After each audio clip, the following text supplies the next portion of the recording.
So Okay. welcome to Topaasia case study webinar. We have a small group here, and we are going to talk about today systems intelligence and decision making with Topaasia. And with us is Kata-Riikka Kumpulainen from the University of Eastern Finland. So I think the stage is yours, Kata, and we are going to have approximately 40 minutes of Kata is going to talk about the subject, and then we're going to have a discussion in the end, approximately 20 minutes. Okay, so stage is yours, Kata. Oh, thank you. And for the beginning, I'm sorry if my screen is really like dark because the sun is now shining like straight inside from the window, and I don't have an opportunity to change it. But the main thing is, of course, just to listen what I have to say and tell to you. And another thing, I will speak quite slowly, and I hope that everyone will understand what I will say, because I'm a little bit lightheaded because of the jet lag. But let's start. So today I'm going to tell you about my research and how I use in my research and actually in my teaching as well in a university, Topaasia, to learn how to act in a systems intelligence way. So here it says, I'm a doctoral researcher and a project researcher in a University of Eastern Finland. And I'm working in research in educational sciences and organizational psychology, and I'm teaching like teacher students. So basically the results and the data is always collected from educational field where people are working. So, all right, but let's go forward. Today, first, I'm going to tell you something about the systems intelligence. What is it, and the theory about it. Then gamification, Topaasia, and then my research, some small stuff about it, and then we can talk about it. So what does it mean, systems intelligence? So it's about systemic nature of this existence, the world around us, and of course we are in one part of that. So system intelligence is a success-seeking interaction between individuals, where there is a conscious like effort to make understanding between people and understand other people's perspective and background, and how that affects on their actions and thinking, way of being. To understand the other person's perspective, that includes the capacity for empathy, of course, but in systems intelligence, we call it's like an empathic approach to build the understanding through the systemicity and the causality between people's actions. And what is important there? It's that you need to understand your own actions in relation to the reality around yourself. And with that understanding, we understand also that we can never detach ourselves or the impact of our behaving from the systems around us, or the presence of the reality around us. So also your passive presence effect all the time, even though you would be standing, not saying anything or doing anything, that is also a way of impact to the reality around you.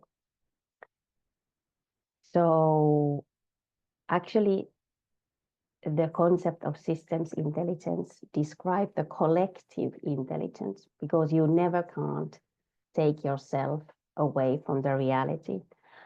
And what we do is always connected to people, the nature, the physical systems around us. And what we are focusing in systems intelligence, it's the relationship, the daily behavior in our working community, or just with the strangers, family, friends, and how the interactions manages to work together in a way that it serves well-being for as many people as possible. And that well-being in systems intelligence, it always should product success in some way, happiness or even financial success, if we are talking about that in a business concept or business mind. And it's a skill that everyone can learn. It's not like a physiological trait or which you acquired at birth. So, and at this point, I would like to distinguish these two concepts, system thinking and systems intelligence, because often people do use these concepts as the same as one, but it's a totally different thing. So systems thinking seeks to take into account physical systems that affect reality and influence their functioning. But systems intelligence, in order to take place, that needs action, behavior, especially like collective intelligent behavior, which takes all the systems into account, understanding that not everyone can be solved, but that there is different solutions for the common goal. So thinking, systems thinking, it happens on a level of thinking and planning, and systems intelligence, it is behavior. And in systems intelligence, the solutions are found by making micro changes, with the focus that we are going ahead to the big, micro changes, and we are going ahead to micro changes.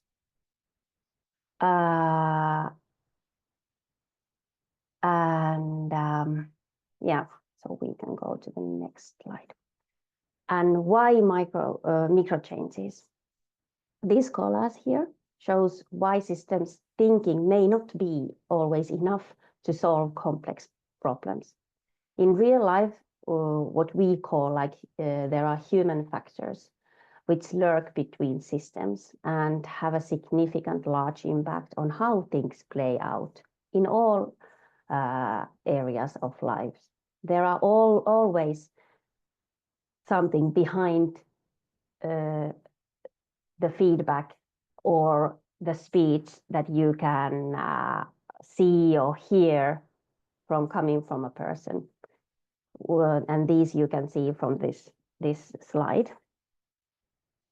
So system intelligence, for example, in our working life, like a systems intelligent employee,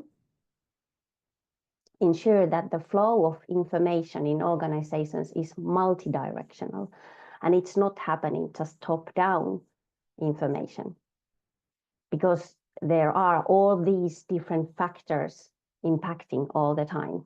So the knowledge needs to be collected from a different levels of co-workers, hierarchy, and the people from different levels of institutions should be invited to when we are planning or making decisions. So that's why usually in that kind of way we can collect more like a real-time or working knowledge, and people are more involved what they are doing, or when we compare to this kind of knowledge flow which comes just from the top to down. And also the changes are more effective if you do it so that people are involved from all the levels of institution. And what we need discussion between the people, of course. And what is usually happening in real life, in family, in friendship relations, in workplaces, is that the change is continuous, of course. And that is one reason also why the knowledge should be going multi-directional. Yeah. So let's continue. So what is happening here with Topaasia? Because you cannot learn systems intelligence from the books. So most important is experiencing the impact of this behavioral change in real life. So we need to practice the interaction. Of course, you can study theory of systems intelligence from the book, but it's not action. Then it stays there. You need to use the knowledge you have learned.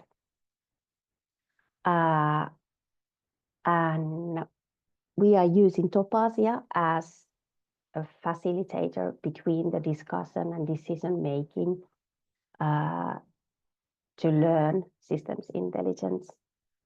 And I will tell you more about it with the second slide. And why Topaasia? Because like I told you, it's about micro changes. And this is a very concrete example. So if you wanna improve teamwork, this is an example of not that good team working together. If we have a team of 4 people and they are not like very motivated, or there is something small beef between the colleagues, they are not bringing their best to the teamwork. So if we put that in numbers, we can count like if everyone is just contributing 80% of the team interaction. So we cannot expect that team working like a full 100% strength and success. So, and now we are talking about just big micro changes in their behavior. But if they understand more about them, each other, and the motivation behind their behavior, and they wanna improve their own behavior or their own contribution to the teamwork, we put it in the numbers. So then it would be like, okay, if I go to this meeting with colleagues that I'm not so into usually, but today I decide that I'm going to do my best. It doesn't matter, even though I'm not so into one of my colleagues, or I don't respect him, or I don't like the way he or she is acting. I just try to understand what he or she is trying to bring to this team meeting, or that I try to understand that maybe she has or he has some problems at home, and that's why he or she is behaving a different way usually, and the way that I don't like. So we can contribute more.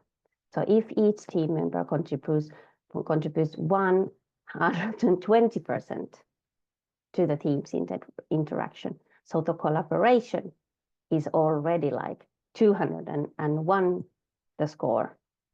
So then we can even expect more and better results from that kind of team.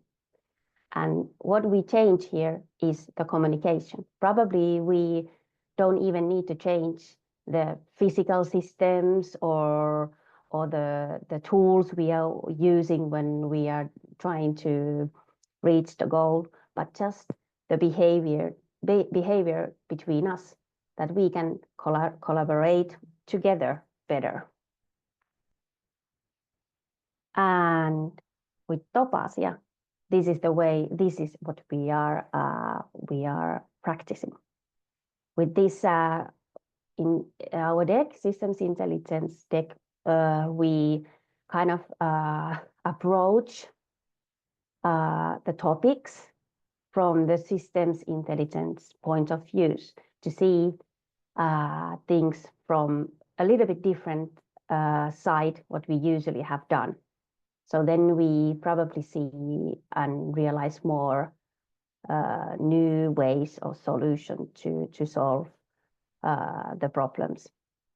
So what systems intelligence person usually does, understands the other person's perspective and actions. And that needs to be something that you need to make questions to understand other people's behavior. It's not just the empathy that you have that I want to understand. That is not just something what is happening in real life. You need to ask to understand, and you need to really reflect the answer. So, and then supports the positive success of the whole community. So you need to think what is best for the whole community, the whole thing.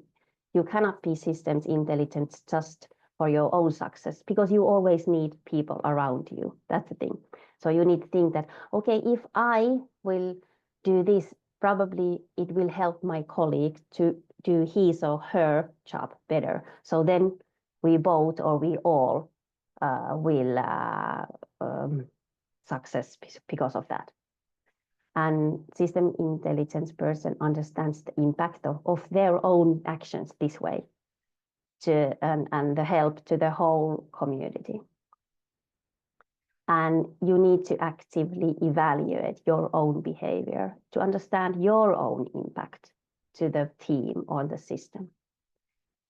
And what is important is that when you practice this or train this in practice, in real life, then you need to understand, because you can see the change and you can use it in a moment, in an interaction.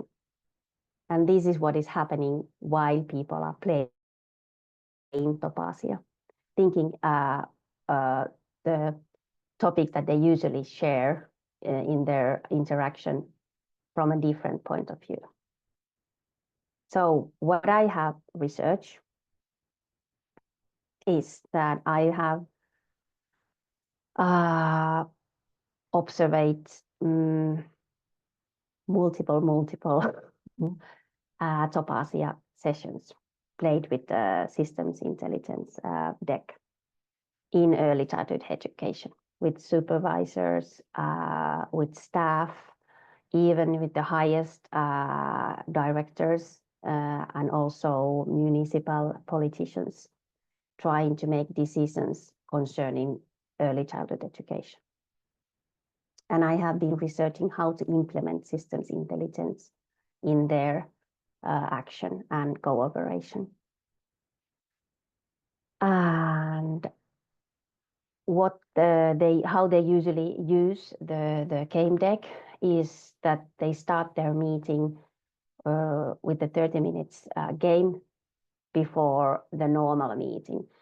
So it kind of creates already a good atmosphere to understand and relax and to be more open to the topics which are coming into the meeting, and already like open your mind to see things from a different point of view, that you are not stuck in the way that you or the way that you usually do everything in your organization. And what is good in Topaasia and in gamification in general is that with this kind of way, we create kind of a simulation of the real life situation, and it creates an atmosphere which is emotionally safe to try and talk about things and make visions and fiction about how we could do things differently, or you can say not so official way that actually I feel this way and it's not comfortable for me to do these things the way that we usually do it, and why. So it creates this very like a safe environment between the colleagues or participants. And here are some preliminary results. So I call it like goal-orientated or consensus-seeking decision-making or planning these sessions. So if like for a structured and goal-orientated session, if that is the goal, what we need to have, what we want to have, like we really want to have a decision. So then we need to narrow the topic for the Topaasia sessions, like for a really small micro change. Sometimes people are not understanding that you can't change everything at once. So they want to put a topic for a session that, okay, we are going to change the whole teamwork now for a better one. And they don't have the patience to start with maybe the daily small problems. Like, okay, for example, like there is a problem between like how we enter the meeting. Some people comes late. Some want to leave earlier. So it can be these really small, tiny things. And then we make a decisions that we will change these and how we will do it. And if you want to create better well-being in the team or enhance your occupational well-being, then you can just take a deck, systems intelligence deck, and take some point of interest card and start to talk about it. Just something, whatever comes into your mind, because usually people talk about the topics which is really current on their team. So it's they will, in that way, they will anyway find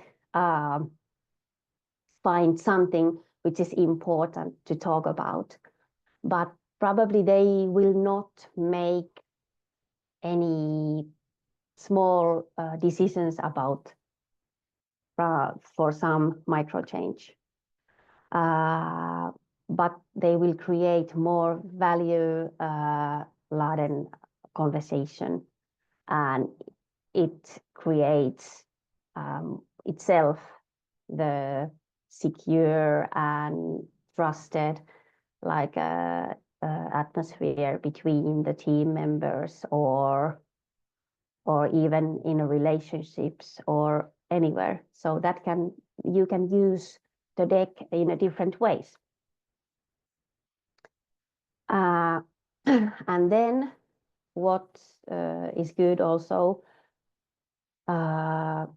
with this deck is that, like, this is also in general in gamification, but with my research I want to show that Topaasia is working very well in this gamification field with other all the other serious games as well. So Topaasia is really a serious game and it's working well. It's my message and results from the research that Topaasia manages to engage the participants very well to the topic, what they are going through. So they kind of forget everything else around what is happening around them, and they get easily into the flow of discussion. And they can be creative, more creative when in a normal, usual team meeting. So in the simulation, it takes the participants easily to this systems intelligence behavior, because you are more relaxed. This is not really the real life, but it can easily move this kind of interaction to the real life. But now I can, for example, if I would be someone's supervisor who is also in part of the team meeting, in this kind of Topaasia game, I can forget that I am on a higher level than the other ones in that game session. And for me, it's also easier to give them ideas. I don't need to think what is my status, what is my role in here, and also to give more open feedback from the staff that I have. So then our thinking goes on a little bit higher level, like in the same thing, like when kids are playing. When they play, they act always a little bit higher level than they do in a real life, because they don't have this pressure or there are no expectations which we create in our society for the behavior. So many things in gamification, many rules or things what is happening there, it is usually taken from the games, and but you can see that it's happening here in a real life in serious games. Like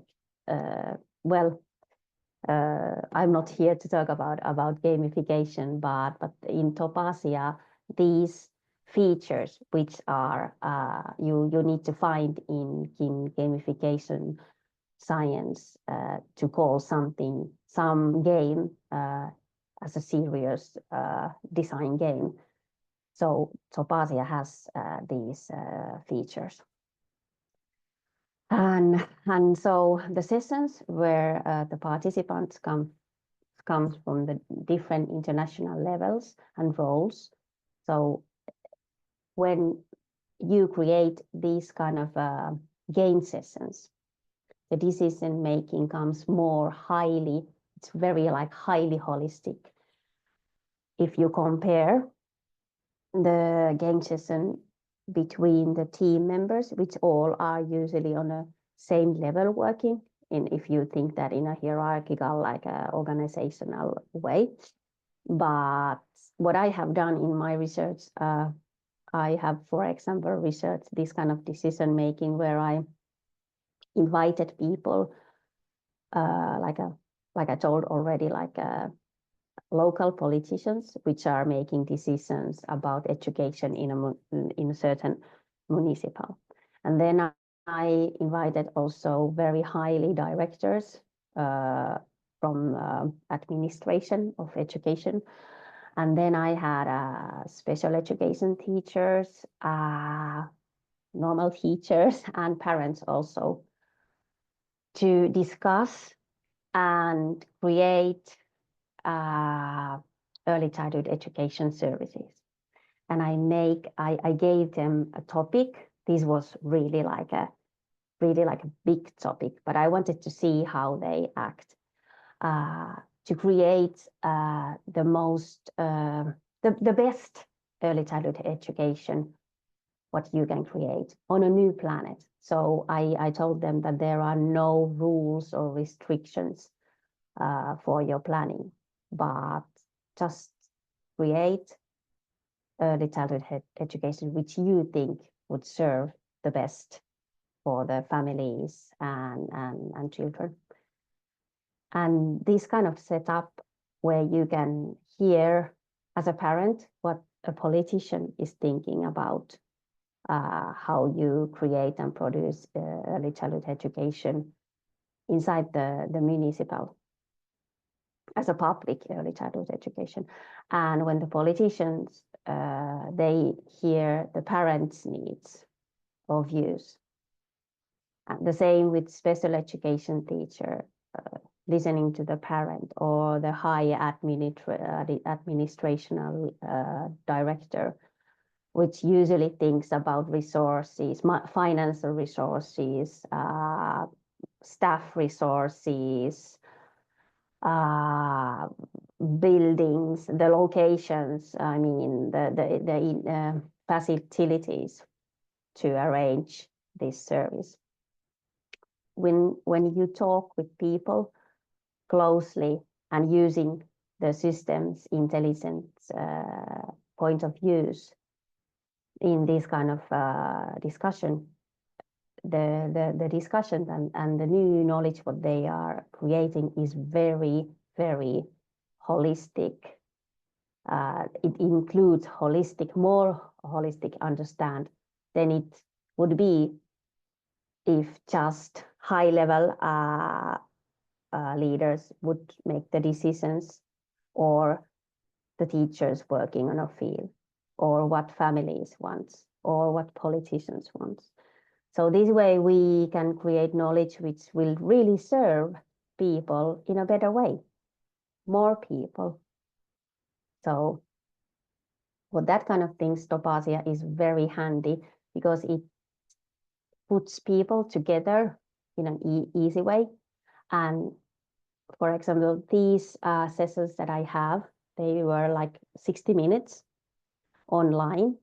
So because I invited so many people, well, not so many, but people from the different levels, I gave them 60 minutes to adapt more into the task. But usually I only give this 30 minutes to the team to work together, and it's enough because we are making micro changes. With micro changes, we can reach the goal easier. And if you reach more goals, you start to trust in the process that, yes, we can make a change. And you see the risks more clearer, how to avoid them, how to do this, how to do that. Also, the mistakes are smaller than if you compare that we make decisions which are trying to reach the main goal already. And what is also very good in Topaasia game, especially in Topaasia, is that the participants, they can, if they want, they can keep their anonymity. Some people want that, and for some people it's really good that they can't tell that I am the leader of the whole thing, of I'm the leader of the leaders. So then the level of conversation, it stays closer to the focus. And that way diminishes the expected roles, what we are expecting for someone, and the behavior of the participants. And also it helps that usually the quiet people, who usually keeps them a little bit aside in the meetings, they I don't know the reason, but you can see that in my research data, that usually the roles changes. The people who are usually more quiet, they somehow they get the encouraged to say more things than usually, and that way you also get like new perspectives in that conversation. And also that way the people who usually leads the conversation, they get a little bit more, they go a little bit more aside, and they can listen the whole new perspective. And Topaasia creates this kind of a phenomenon. Yeah, I am a little bit ahead of time, but at this point, I would like to thank you, and I hope that this presentation gave you some new ideas and questions, and I hope that I could express myself clearly, what I wanted to tell to you. And there is actually I already made one question that because I know that you are involved with gaming. So what do you think, like what kind of learning methods, because I'm using Topaasia as a learning method to teach a new skill. So what kind of learning methods your game could produce? But thank you for listening, and we can start to talk conversation. Thank you.